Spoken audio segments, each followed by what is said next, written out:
ان کے لب رنگی کی نچھاور تھی کہ جس نے جو قرآن بغیر آواز کے پڑھا گیا اس کو ایصال ثواب کرنے کا سوال جب ہوگا کہ جب اس پر ثواب ملے گا۔ پڑھنے میں یہ قاعدہ خیال میں رکھنا چاہیے کہ جہاں بھی یہ چیز لکھی ہو یا تحریر کی گئی ہو یا بتائی گئی ہو کہ قرآن پاک پڑھنا ہے یا یہ صورت یا آیت پڑھنی ہے، تو وہاں چاہے نماز میں ہو یا نماز سے باہر، تو وہاں پڑھنے سے مراد اتنی آواز سے قرآن پاک پڑھنا ہوتا ہے کہ کم از کم خود کے کانوں میں وہ آواز آ سکے،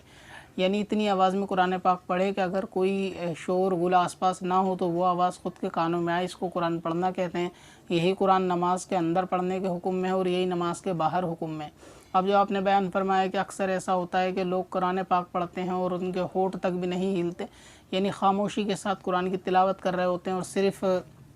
قرآن پاک کے اوپر انگلی اس طرح چلاتے رہتے ہیں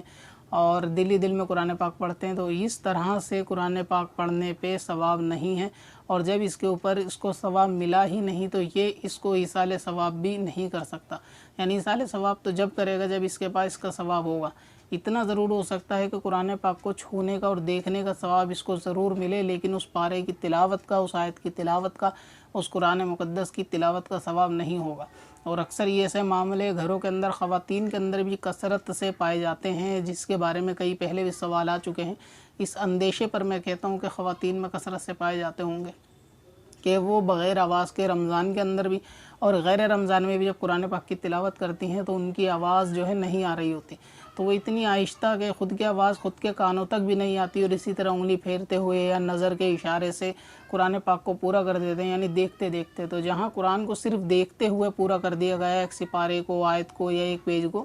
اس کا پڑھنا شمار نہیں کیا جائے گا۔ اور اگر ایسا معاملہ نماز میں ہے کہ نماز کے اندر قیام کے اندر نیت باندھی اور قرآن کی تلاوت شروع کر دی اور آواز خود کے کانوں میں بھی نہیں ہے، تو ایسی صورت میں وہ نماز بھی ادا نہیں ہوگی، یعنی قرأت بھی ادا نہیں ہوگی۔ تو اس میں تو بہت غور کرنے کی بات ہے کہ عوام میں یہ چیز کثرت سے پائی جاتی ہے کہ وہ بغیر آواز کے قرآن پاک پڑھتے ہیں۔ کم سے کم قرآن پاک کو پڑھنے میں، سورہ یاسین کو پڑھنے میں، یا کوئی سی بھی صورت ہوتی ہے جہاں پر یہ اجماعی طور پر پڑھی جاتی ہے کہ بعض جگہ قرآن خوانی ہوتی ہے یا یاسین شریف کرائی جاتی ہے، تو ایسی صورت میں بھی یہ لوگ کیا کرتے ہیں، صرف انگلی پھیرتے رہتے ہیں اور نظر سے اس کو دیکھتے رہتے ہیں یا دل میں پڑھ رہے ہوتے ہیں، تو یہ پڑھنا شمار نہیں کیا جاتا اور اس پہ کوئی ثواب بھی نہیں ہوتا۔ تو چاہیے ہر پڑھنے والے کو کہ وہ کم از کم اتنی آواز رکھے کہ اگر کوئی شور گل نہ ہو تو وہ آواز خود کے کانوں میں پہنچ جائے، اتنی آواز کے ساتھ تلاوت قرآن کرنا چاہیے۔